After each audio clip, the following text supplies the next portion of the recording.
Good morning students, I am Amita Seth, welcomes you in BBB and online classes, and today we are going to discuss about the poem of Hornbill for class 11th, that is the Laburnum Top. So first of all, the Laburnum Top is composed by Tad Hughes. Tad Hughes ने ये compose की है Laburnum Top. The laburnum top is silent, quite still. So laburnum top actually it is a poem about a tree जो कि बिल्कुल silent और still खड़ा हुआ है, बिल्कुल भी उसमें कोई movement नहीं हो रहा है.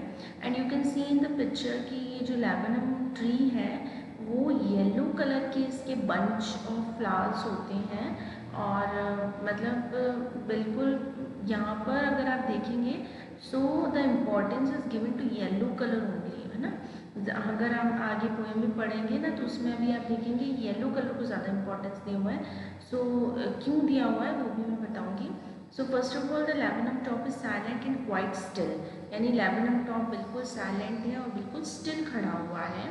In the afternoon yellow September sunlight, अब यहाँ पर देखिए सनलाइट भी कैसी होती है, येलो कलर.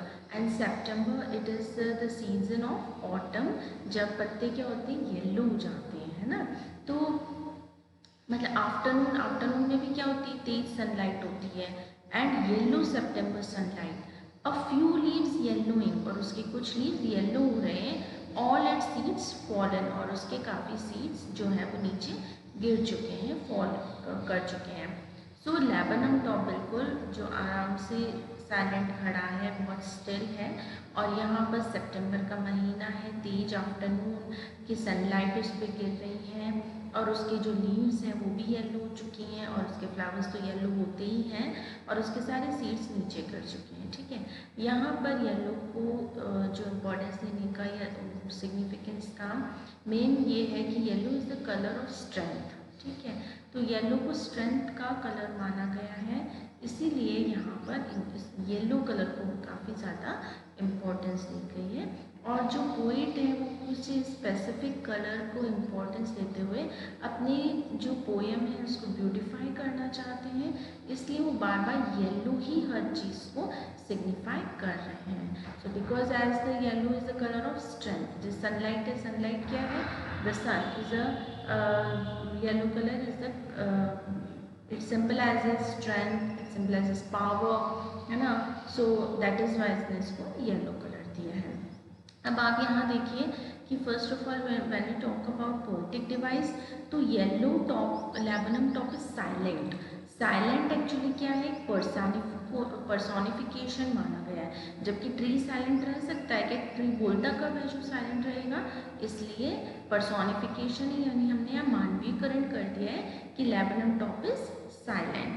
दूसरा अगर हम बात करें तो ओनोमेटोफोइया है, यानी साइलेंट हमने बात की थी. ओनोमेटोफोइया कौन से होते हैं, जो कि वॉइसेस होती हैं, जो साउंड्स होती हैं उसके बारे में बात करते हैं, जैसे जिंगलिंग है, क्लैटरिंग है, ये सारी ना. तो यहाँ पर साइलेंट यानी वो चुप है, तो एक यहाँ साउंड की बात हो रही है. ठीक है, इसलिए हमने इसको ओनोमेटोफोइया कहा है. देन सेप्टेम्बर सनलाइट, स की साउंड रिपीट हुई है ऐसे से, इसलिए हमने इसको क्या बोला है, अलिटरेशन. ओके,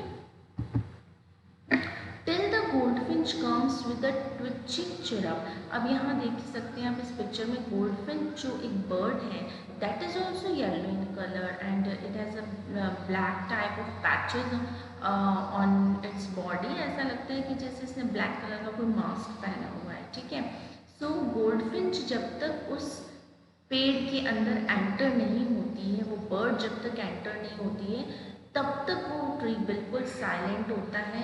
लेकिन जो बर्ड है अपनी चिरप साउंड जो है वो निकालते हुए वो उस टॉप में या लैबनम ट्री में एंटर होती है, क्योंकि उसका वो घोंसला है, नेस्ट है at the top of the tree. ठीक है, तो वहाँ तक ट्रैवल करके अपने बच्चों को फीड करवाने जाएगी. तो जब तक वो एंटर नहीं होती तब तक लैबनम टॉप बिल्कुल साइलेंट है. जैसे ही वो बर्ड एंटर होती है उसमें कहीं ना कहीं मूवमेंट स्टार्ट हो जाता है. A suddenness, a startlement at a branch tree, तो एक अमेजमेंट आ जाती है. स्टार्टल मीन्स अमेजमेंट, है ना. तो एक मतलब सरप्राइज आ जाता है कि अरे एकदम से हिलने लग गया tree. Then than sleek is lizard, sleek as a lizard. Sleek मतलब क्या होता है कि काफ़ी धीरे धीरे, है ना, जैसे लिजार्ड चलती है ना बहुत धीरे धीरे वॉल पे जब उसको अपना कोई शिकार पकड़ना होता है, तो वैसे ही लिजार्ड की तरह काफ़ी डरी हुई सी धीरे धीरे चल रही है। एंड अलर्ट एंड एब्रप्ट, और सडन वे में बहुत एकदम से जब वो एंटर हुई तो काफ़ी अलर्ट है और धीरे धीरे एकदम से बिल्कुल ऐसा लग रहा है जैसे डरती हुई वो अपने घोंसले तक जा रही है। She enters this thickness and machine startup, और जैसे ही वो घने पार्ट की तरफ चली गई जहाँ पर बहुत सारा मतलब ट्री का पार्ट है, तो जब बहुत ज़्यादा ब्रांचेस अब थिकनेस की तरफ जहाँ चली गई, एकदम से उसने अपने पंख फड़फड़ाना स्टार्ट कर दिया, जैसे कोई मशीन स्टार्ट हो गई हो। जैसे मशीन चलती है तो वैसे उसने अपने पंख फड़फड़ाना फ्लटरिंग करना स्टार्ट कर दिया है। Of chittering and tremor of wings and trillings, तो अब आवाज़ें आने लग गई हैं उसकी पंख फड़फड़ाने की। ट्रेमर ऑफ विंग्स, ट्रेमर यानी शिवरिंग, तो अपने पंख को हिलाने की आवाज़ आने लग गई है। एंड ट्रिलिंग्स, ट्रिलिंग मतलब कि जब वो बोलती है साउंड करती है चिरप की, तो बार बार जब वो सॉन्ग अपना रिपीट करती है, अपना जो चिरपिंग साउंड रिपीट करती है, तो अब आवाज़ें होने लग गई हैं। और इस आवाज़ों की वजह से, इस डिस्टर्बेंस की वजह से पूरे लैबनम टॉप में भी डिस्टर्बेंस आ गया, जो कि स्टिल खड़ा था, जो कि मूवमेंटलेस था, अब उसमें डिस्टर्बेंस आ चुका है। The whole tree trembles and thrills, अब पूरे ट्री में एक शिवरिंग आ गई है, पूरे ट्री में एक थ्रिल आ गया है कि लेबन अब गोल्डफिंच एंटर हो चुकी है, मूवमेंट करने लगी उसकी branches. It is the engine of a family, अब यहाँ पर इसको इंजन ऑफ द फैमिली कहा गया है। ऐसा क्यों कहा गया है? She stokes it full then floats out to branch tree showing her barred face identity mask. So वो पूरी तरह से राउंड काटती है पूरे ट्री का, और मतलब अपनी जो लास्ट ब्रांच है वहाँ पर जाकर, जहाँ उसके यंग वंस हैं वहाँ तक जाती है, और पूरे ट्री में घूमते हुए अपना ये जो फेस है, आइडेंटिटी मास्क मीन्स जो इसका ब्लैक कलर का जो पैच है इसके फेस पे, उसे जो यहाँ पर राइटर है उन्होंने मास्क की तरह बताया है। तो it is not actually mask, उसको मास्क की तरह बताया, एक मेटाफर यूज़ किया है उन्होंने।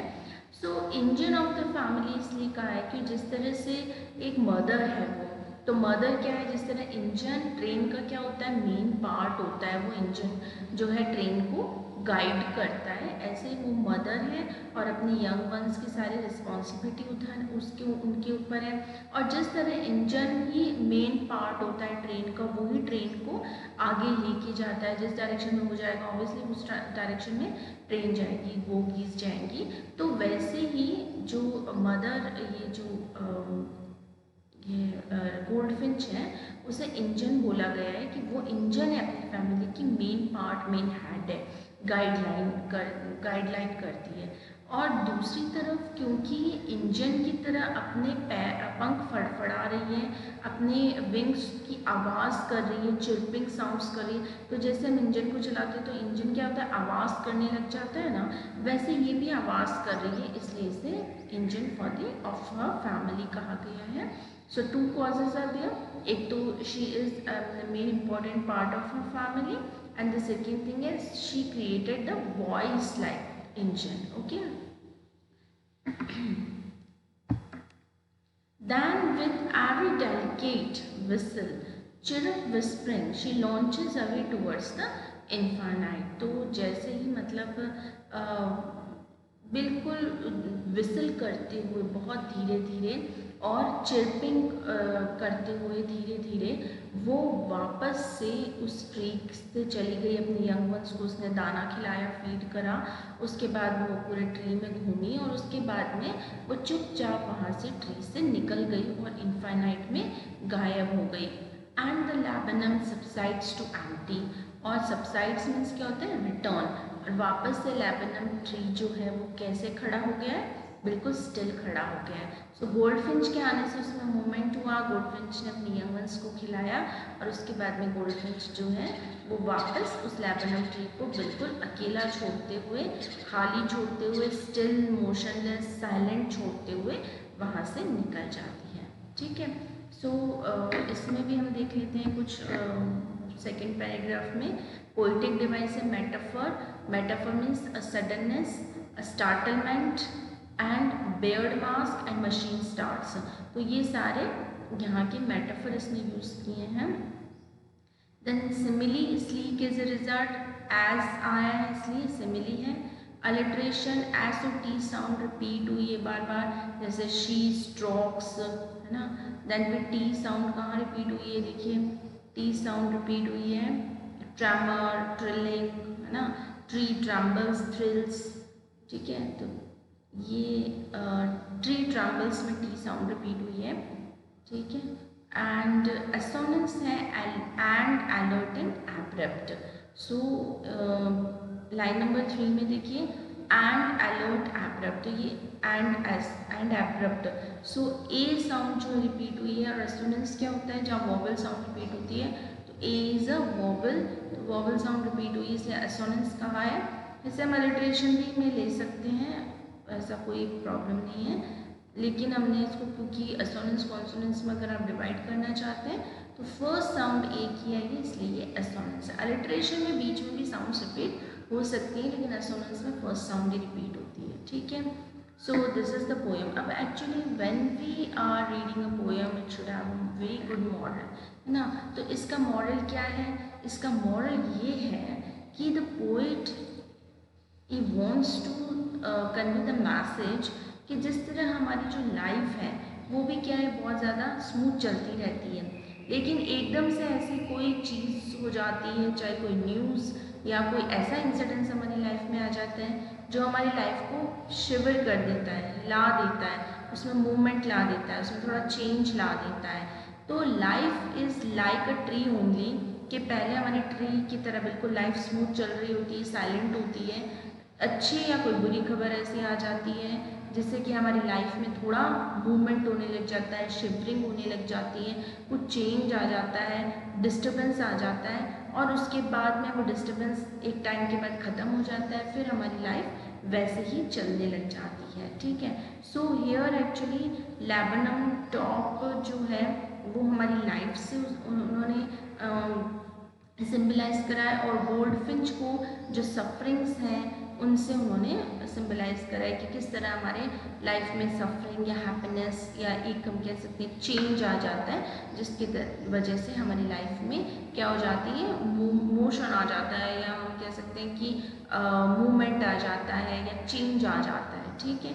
सो this is the main actually moral of the poem, and the main thing is that कि कभी भी हमें अपनी लाइफ के जो चेंजेस होते हैं उनसे डरना नहीं चाहिए, उन्हें एक्सेप्ट करना चाहिए, और लाइफ जो है मतलब बिल्कुल स्मूथ फिर से हो जाती है, क्योंकि ना तो हैप्पीनेस लॉन्ग टाइम टिकती है, ना सैडनेस टिकता है, सोरोनेस भी नहीं टिकती है। तो लाइफ में ये चेंजेस आना भी बहुत ज़रूरी है, नहीं तो लाइफ क्या हो जाती है, बिल्कुल निरस्त हो जाती है, बिल्कुल मतलब उसमें कोई भी अमेजमेंट नहीं रहता है। इससे लाइफ में थोड़े बहुत चेंजेस आने भी चाहिए। ठीक है। So this is the poem and I hope that you understand the poem, and if you are having any queries you can ask me. Okay, till then happy learning.